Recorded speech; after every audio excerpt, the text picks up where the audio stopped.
The phone call came on November 18th at 2:34 p.m. I was in my office reviewing grant applications when my phone buzzed. I almost didn't answer. Our conversations had become increasingly strained over the past 5 years. But some part of me, the part that still hoped for reconciliation, made me pick up. "Hi, Mom. Catherine." Her voice was clipped. Formal. "I'm calling about Christmas." "Hey. What time should I arrive?" Silence. Then, "Actually, your father and I have discussed it. We think it's best if you don't come this year." I set down my pen. "What?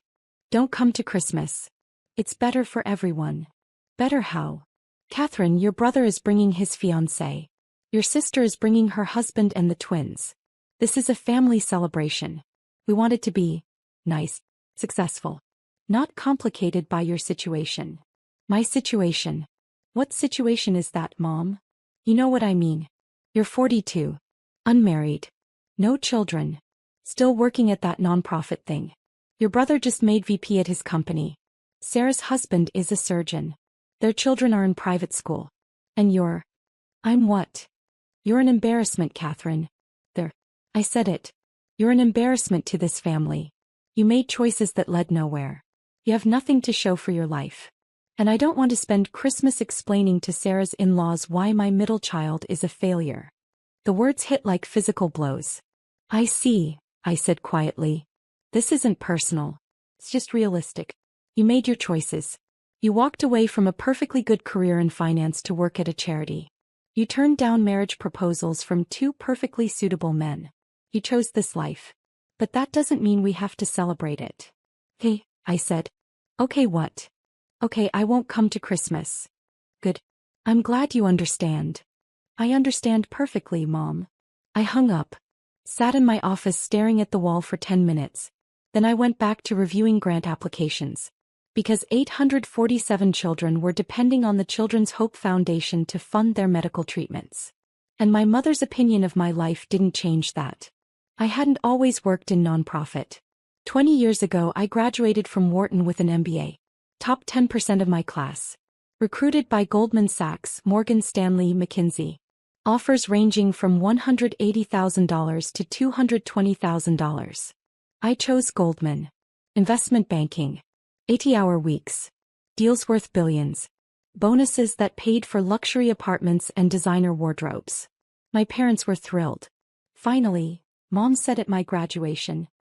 A child who's making something of herself. My older brother, James, was already a marketing director at Procter & Gamble. Making $160,000. Successful. Stable. My younger sister, Sarah, was in medical school. On track to become a pediatrician. Mom bragged about her constantly. And I was the investment banker. The one making the most money. The one with the impressive title. For 3 years I lived that life. Manhattan apartment. Expense account. Client dinners at restaurants where entrees cost $85. I wore Armani suits and carried a Prada bag and worked until 2 a.m. reviewing pitch books. I was miserable. Not because the work was hard. I didn't mind hard work. But because it meant nothing. I spent my days helping billionaires get richer. Structuring deals that moved money from one column to another. Creating shareholder value. Maximizing returns. And every night I went home to my empty apartment and wondered what the point was. The breaking point came on a Tuesday in October. I was walking to the subway after a 16-hour day. Exhausted. Carrying a briefcase full of documents I'd need to review before a 7 a.m. meeting. I passed a man sleeping on a cardboard box. Mid-50s. Worn clothes. A sign. Veteran. Hungry. Anything helps. I'd passed him every day for 6 months. Never stopped. Too busy. Too tired. Too focused on getting home. That Tuesday I stopped.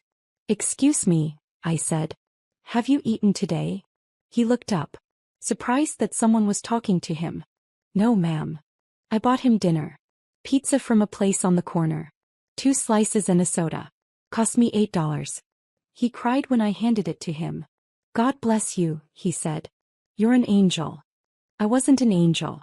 I was an investment banker who just helped a pharmaceutical company structure a deal that would increase drug prices by 23%. But this man thought I'd done something meaningful. For $8. I went home that night and couldn't stop thinking about it. The math didn't make sense. I'd helped move $400 million in a deal that afternoon. I'd personally made the bank $3 million in fees. My bonus would be $120,000. But I'd never seen anyone cry with gratitude over my PowerPoint presentations.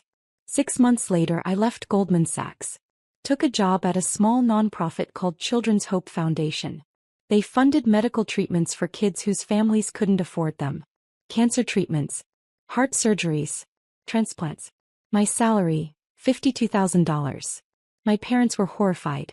"You're throwing away your career," Dad said. "You went to Wharton to work at a charity?" Mom asked.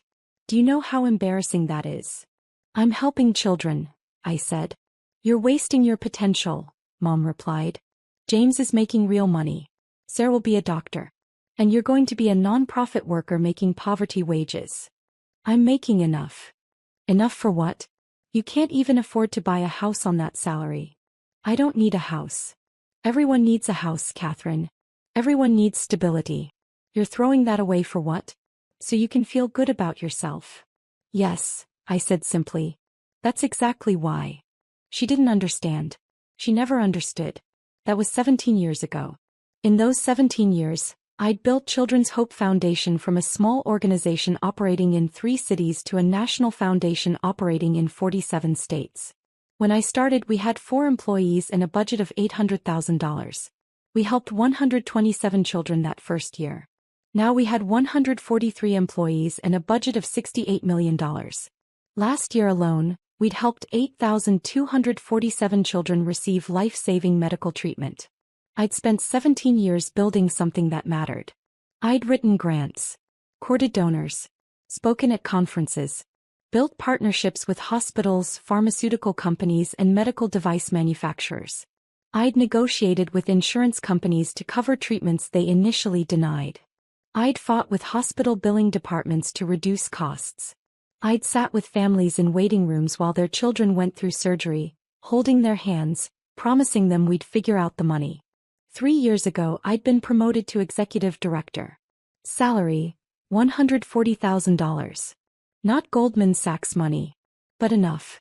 2 years ago, we'd launched an innovative partnership with 6 major children's hospitals. A program that caught complications early and reduced treatment costs by 34% while improving outcomes. 1 year ago, that program had been featured in the New England Journal of Medicine. Peer-reviewed research showing that our model saved lives and money simultaneously. 6 months ago, we'd been approached by a major philanthropic foundation.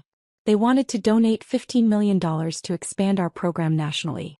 I'd spent 6 months negotiating that donation, working with their team, proving our impact, demonstrating how their money would save lives. The donation came through in October. Total amount, $12.4 million. The largest single donation in Children's Hope Foundation history. With that money, we'd expand to serve 15,000 children annually. We'd open offices in 12 new cities. We'd hire 89 new staff members. We'd save an estimated 2,100 lives over the next 5 years. But my mother thought I was an embarrassment. After Mom's call, I didn't tell anyone about Christmas. My colleagues assumed I was spending the holiday with family. I didn't correct them. Christmas Day, I volunteered at a children's hospital in Philadelphia. Played board games with kids who couldn't go home. Read stories to a 7-year-old girl recovering from a bone marrow transplant. Held a newborn in the NICU whose mother was too exhausted to hold him herself. At 8 p.m., I went home to my apartment in Center City. Small. 1 bedroom. Modest. I'd never needed more. I made pasta for dinner. Watched a movie. Went to bed at 10 p.m. It was one of the best Christmases I'd had in years. Because I'd spent it doing work that mattered. With people who appreciated it. My mother's voice echoed in my head sometimes, "You're an embarrassment." But when I looked at the photo on my desk, 8-year-old Marcus, who'd received a heart transplant we funded last year, smiling with his family, I knew the truth. I wasn't an embarrassment. I was exactly where I was supposed to be. The invitation arrived in early December. Children's Hope Foundation had been selected to receive the Humanitarian Impact Award at the annual Children's Hospital Network Gala. The award recognized organizations that had made significant contributions to pediatric healthcare. The gala was scheduled for January 24th at the Bellevue Hotel in Philadelphia. Black tie. 600 guests. Dinner, speeches, and awards ceremony. "You're accepting the award," my board chair Margaret said during our weekly call. "This is your achievement, Catherine. You built this organization. It's a team effort." "Catherine, stop being modest. You turned an $800,000 operation into a $68 million national foundation. You secured the largest donation in our history. You've personally overseen programs that have saved thousands of lives. Accept the damn award." I smiled. Margaret was 83 years old. A retired hospital CEO. She didn't tolerate false modesty. "Hey," I said. "I'll accept it." "Good. Wear something nice. And bring a guest if you want." I didn't have a guest. I'd been single for 4 years. My last relationship had ended when he told me I cared more about other people's children than building a life with him. He wasn't wrong. "I'll come alone," I said. "Your family will be there though, right?" "No." "Why not?" "They're not interested in this part of my life." Margaret was quiet for a moment. "Their loss," she finally said. "Our gain." January 24th arrived cold and clear. I spent the morning at the office, finishing reports. At 3 p.m. I went home to get ready. The dress was simple. Navy blue. 4-length. Elegant but not flashy. I'd bought it on sale at Nordstrom for $200. My jewelry was minimal. Pearl earrings my grandmother had given me. A silver necklace I'd owned for 15 years. I looked at myself in the mirror. 42 years old. Unmarried. No children. Working at that nonprofit thing. My mother's words still stung. But tonight, I'd be honored for the work I'd spent 17 years building. That had to count for something. I arrived at the Bellevue at 6:15 p.m. The grand ballroom was spectacular. Crystal chandeliers. Round tables with ivory linens. Each table seated 10. Place cards at every setting. I found my table. Table 5. Front section. Reserved for award recipients and board members. Margaret was already there. She stood when she saw me. "Catherine, you look beautiful." "Thank you." "Nervous?" "A little." "Don't be. You deserve this." The other seats at our table filled quickly. Members of our board. Major donors. The CEO of Children's Hospital of Philadelphia. A journalist from the Philadelphia Inquirer. At 6:45 the lights dimmed. Guests found their seats. I scanned the room out of habit. 600 people. Hospital administrators. Foundation directors. Major philanthropists. Medical professionals. And then I saw her. Table 19. Back section. Wearing a burgundy dress I recognized from Sarah's wedding 2 years ago. My mother. She was with a woman I didn't recognize. Mid-60s. Well-dressed. They were laughing about something. My heart started pounding. What was she doing here? Margaret noticed my expression. "You okay?" "My mother is here." "What? Where?" "Table 19. Margaret looked. "The woman in burgundy?" "Yes." "Did you invite her?" "No. I didn't tell her about tonight." "Then how?" The MC took the stage. "Good evening, everyone. Welcome to the 23rd Annual Children's Hospital Network Gala. We have an inspiring evening ahead. Dinner will be served shortly, followed by our awards ceremony." I couldn't focus on his words. My mother was here. At my event. An event celebrating the work she'd called an embarrassment. How had she even gotten an invitation? Dinner was served. I ate mechanically. Salmon. Asparagus. Roasted potatoes. Margaret kept glancing at me. "Catherine, are you going to be okay for your speech?" "I'm fine." "You're not fine. You're pale." "I'm fine," I repeated. At table 19 Mom was eating. Chatting with her friend. She hadn't seen me yet. The room was too large. The lighting too dim. At 8 p.m. the awards ceremony began. Our first award tonight is for innovation in pediatric care. A hospital in Boston won. The administrator gave a speech. Thanked her team. Sat down. Our next award is for medical research excellence. A research team from Johns Hopkins won. More speeches. More applause. My hands were shaking. And now, the MC said, "We come to our most significant honor of the evening. The Humanitarian Impact Award.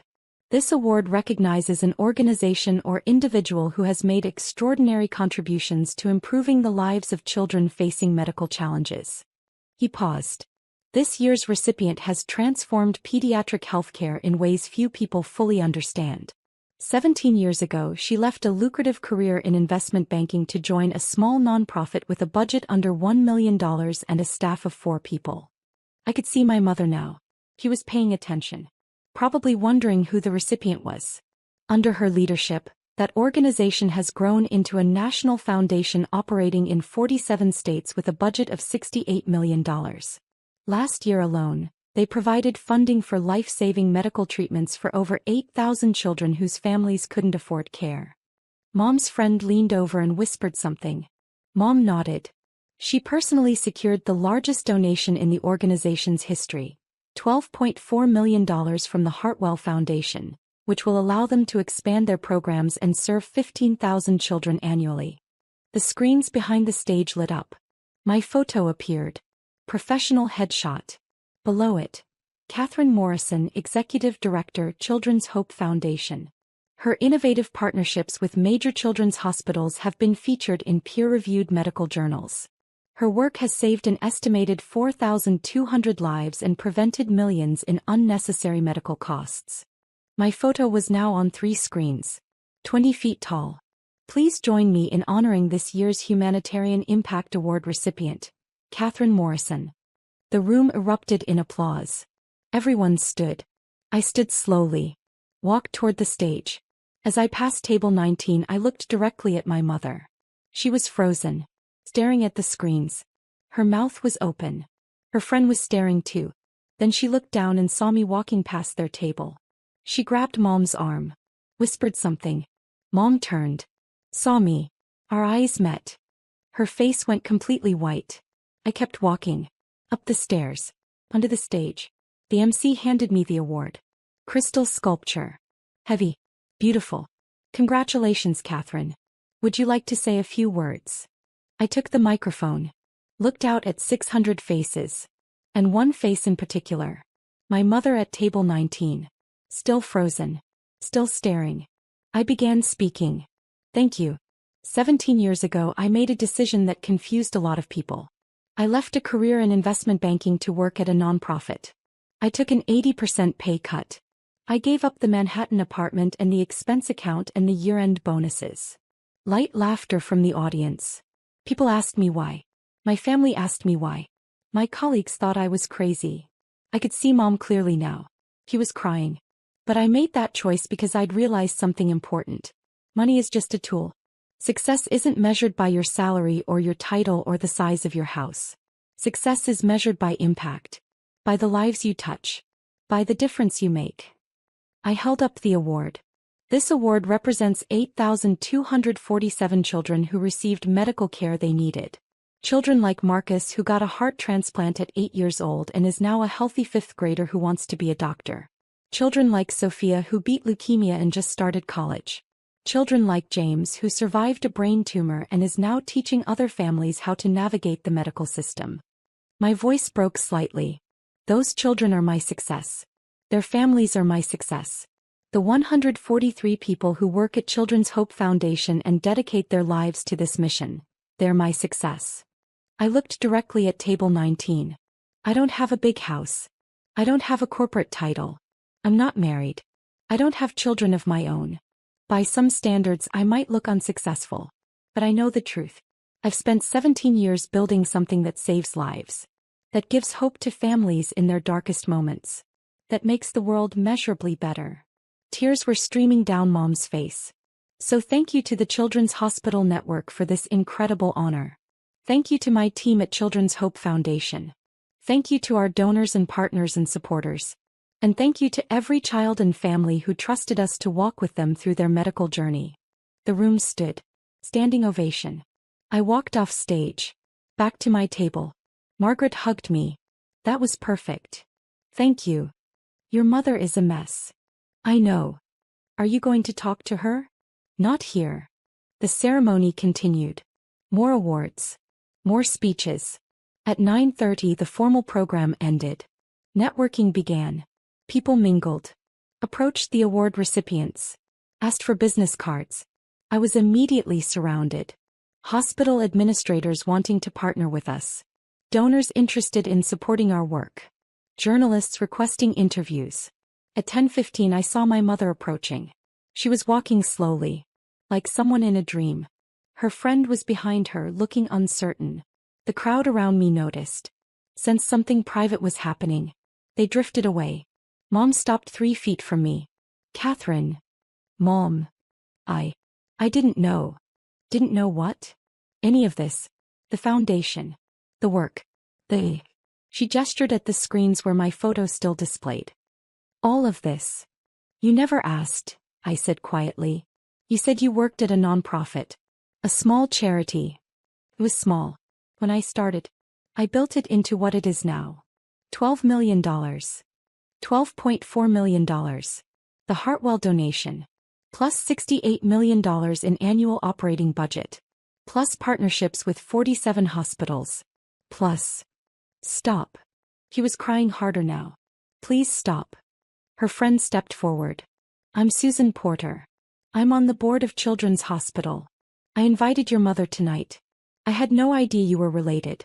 I just knew she lived in the Philadelphia area and mentioned she had children. I thought she'd enjoy the gala. Thank you for bringing her," I said. Susan looked between us. "I'll give you two some privacy." She walked away. Mom and I stood there. Finally, she said, "I called you an embarrassment." "Yes." "I uninvited you from Christmas." "Yes." "I told you that you were a failure. That you had nothing to show for your life." "I remember." "Catherine, I'm so sorry. I'm so incredibly sorry." "Why?" I asked. "Why did you say those things? Why did you believe them?" "Because I'm a fool," she whispered. "Because I measured success by the wrong things. Because I compared you to James and Sarah and their salaries and titles and I couldn't see what you were actually doing. I told you what I was doing. You didn't want to hear it. You said you worked at a charity. You said you helped sick children. I thought that meant you were a low-level employee. A caseworker. Someone who filed paperwork. I didn't understand you were running the entire organization. Building it. Transforming it. Would it have mattered?" I asked quietly. "If I'd told you I was the executive director? If I'd told you about the budget and the staff and the children we were saving? Would you have respected me then? Or would you have still thought I should have stayed in banking and made more money?" She was silent. "That's what I thought," I said. "Catherine." "Mom, I've spent 17 years being dismissed by you. 17 years of family dinners where James's promotions were celebrated and Sarah's achievements were praised and my work was glossed over as that non-profit thing. 17 years of feeling like I was the disappointment. The embarrassment. The child who didn't live up to expectations. You're not." "I know I'm not," I interrupted. "Tonight proved that. 600 people standing and applauding for work I've spent nearly 2 decades building. Major hospitals wanting to partner with us. A $12.4 million donation because someone believed in our mission. Children alive today because of programs I created." I took a breath. "I know my worth, Mom. The question is, do you?" She stared at me. "Yes, I see it now. I'm so sorry it took this long." "I'm sorry too," I said. "I'm sorry you missed 17 years of my life because you were so focused on what you thought success should look like that you couldn't see what it actually looked like. Can you forgive me?" "Eventually," I said. "But not tonight. Tonight I'm going to celebrate this award with people who've believed in me from the beginning. People who saw my potential when you saw my failure. People who understood that saving children's lives matters more than salary and titles." "Catherine."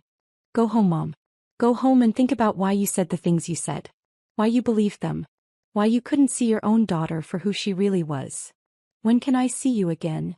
"When you're ready to actually know me," I said. "Not the version you want me to be. The real me. The person who chose meaning over money. Impact over image. Children's lives over corporate prestige." She nodded slowly. "I'll call you." "Okay." She started to walk away. Then stopped. Turned back. "For what it's worth, Catherine, I'm proud of you. I should have said that 17 years ago. I'm saying it now. I'm so incredibly proud of you." "Thank you," I said quietly. She left. I stood there for a moment. Then Margaret appeared beside me. How are you feeling? Tired, I admitted. Want to leave? Not yet. I want to talk to the people who came here to support us. The donors. The partners. The believers. That's my girl, Margaret said. We spent the next hour networking. I talked to hospital CEOs about expanding our programs. I discussed partnership opportunities with 3 major foundations. I gave interviews to 2 journalists about our model and our impact. At 11:30 I finally left. In the Uber home I looked at my phone. 17 messages. 3 from board members congratulating me. 2 from major donors wanting to schedule meetings. 5 from colleagues who'd watched a live stream of the ceremony. 4 from journalists requesting interviews. 2 from hospital administrators. And 1 from my sister Sarah. Catherine, I just saw a video of your speech online. Why didn't you tell us about any of this? I had no idea. Call me. I didn't call. I went home. Changed into pajamas. I sat on my couch with my award on the coffee table. Looked at the photo of Marcus on my phone. The 8-year-old with a new heart. Smiling. Alive. That was success. Not my mother's approval. Not my family's understanding. Just that smile. That life. That moment of hope in someone's darkest time. I fell asleep on the couch with my tea cooling on the table and my award reflecting the streetlights from outside. Mom called 3 days later. Catherine. It's Mom. Can we talk? I'm listening. I've spent the past 3 days reading about your work. Everything I could find online. Articles. Interviews. The medical journal study. The Foundation's annual reports. I read all of it. Okay. I didn't understand. I truly didn't understand what you were building. I thought nonprofit meant small. Ineffective. A nice hobby for people who couldn't succeed in the real world. I was so wrong. Yes, I said. You were. Can I come see your office? Meet your team? Actually learn about the work you do. I was quiet for a long moment. Why? I asked. Why now? Because you saw me on a stage. Because 600 people applauded? If I'd won this award and nobody had been there to see it, would you care? I want to care about the right things, she said quietly. I want to understand what matters to you. What you've sacrificed for. What you believe in. This isn't about sacrifice, I said. I didn't sacrifice anything. I chose this life. Deliberately. Enthusiastically. I chose meaning over money. Impact over image. And I'd choose it again 1,000 times. I know that now. Do you really? Or are you just impressed because a fancy gala gave me an award? Silence. Then, both, she admitted. I'm impressed by the award. I'm ashamed I didn't see it before the award. And I'm trying to do better. That's honest, I said. So can I visit? Yes. But Mom, this is a working office. We're not a showpiece. We're busy people saving children's lives. If you come, you'll see the reality. The grant applications. The desperate families. The hospital bills. The hard decisions about who we can help and who we can't. It's not glamorous. I want to see all of it, she said. Hey. Next Tuesday. 10 a.m. I'll be there. Tuesday at 10 a.m., Mom arrived at our office. 3 floors of a converted warehouse in South Philadelphia. Open workspace. Conference rooms. A reception area with photos of children we'd helped. She stood in the reception area for a long moment. Looking at the photos. These are the children you've saved? Some of them. We have thousands more. I gave her the tour. Showed her the program offices where caseworkers evaluated applications. The finance department that processed payments to hospitals. The donor relations team that maintained relationships with supporters. The communications staff that told our stories. We stopped at my office. Small. Window overlooking the street. Desk covered in files. This is where you work? Most days. When I'm not visiting hospitals or meeting with donors. He picked up the photo on my desk. Marcus. The boy with the new heart. Who is this? Marcus. He was 8 when he got a heart transplant we funded. He's 12 now. Healthy. Happy. Wants to be a cardiologist. You kept his photo. I keep photos of lots of children. They remind me why this matters. Mom set the photo down carefully. Catherine, I need to tell you something. Okay. When you left Goldman Sachs, I thought you'd made the biggest mistake of your life. I thought you were throwing away your future. Your potential. Your security. I was so angry at you. I know. But I was wrong. You didn't throw anything away. You built something extraordinary. You found work that matters. Work that saves lives. Work that gives hope. And I was too blind to see it. Why? I asked. Why were you so blind to it? She sat down. Looked out the window. Because I measured success by the wrong things, she said slowly. I grew up poor, Catherine. Really poor. My father worked in a factory. My mother cleaned houses. We had nothing. I spent my childhood wearing hand-me-downs and eating government cheese. When I married your father and later Richard, I finally had stability. Security. And I wanted that for my children. I wanted you to have what I didn't have. Money. Status. Safety. I understand that, I said. But Mom, I do have security. I have a good salary.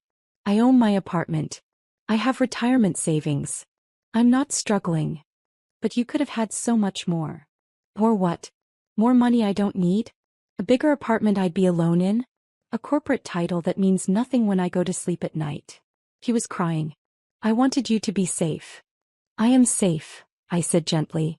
I'm safe in a life I chose. A life that fills me with purpose.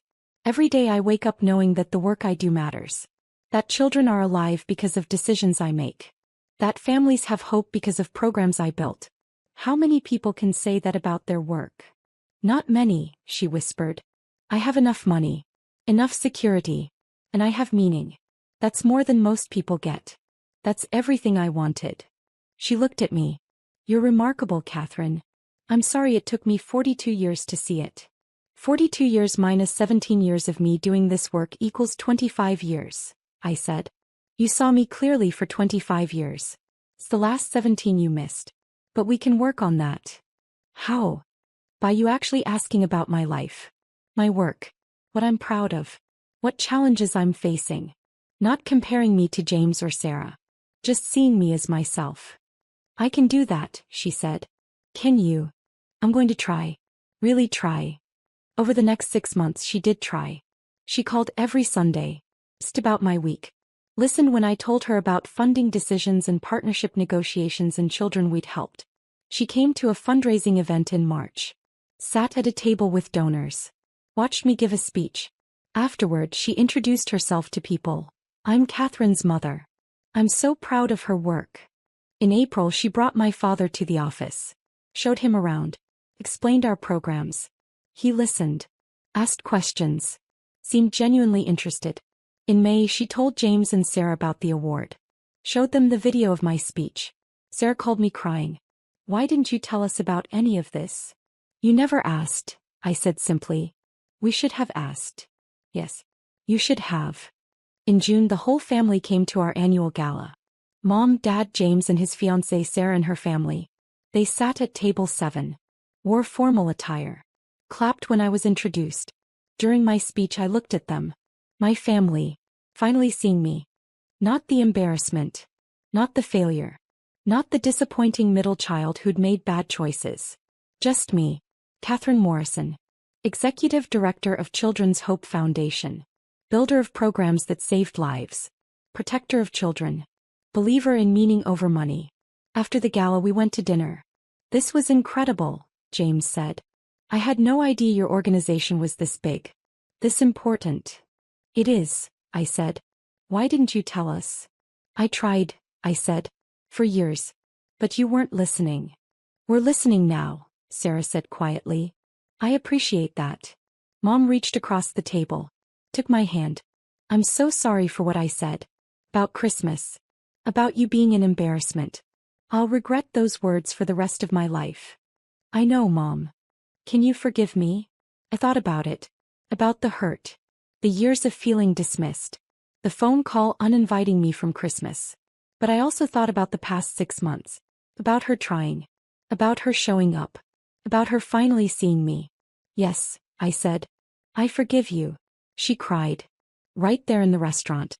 Dad squeezed her shoulder. We're all proud of you, Catherine. So proud. Thank you, I said. And I meant it. Not because I needed their approval. Not because their pride validated my choices. But because after 17 years, my family finally understood what I'd known all along. Success isn't measured by salary or status. It's measured by the lives you touch, the hope you give, the difference you make. And by that measure, I was the most successful person at the table.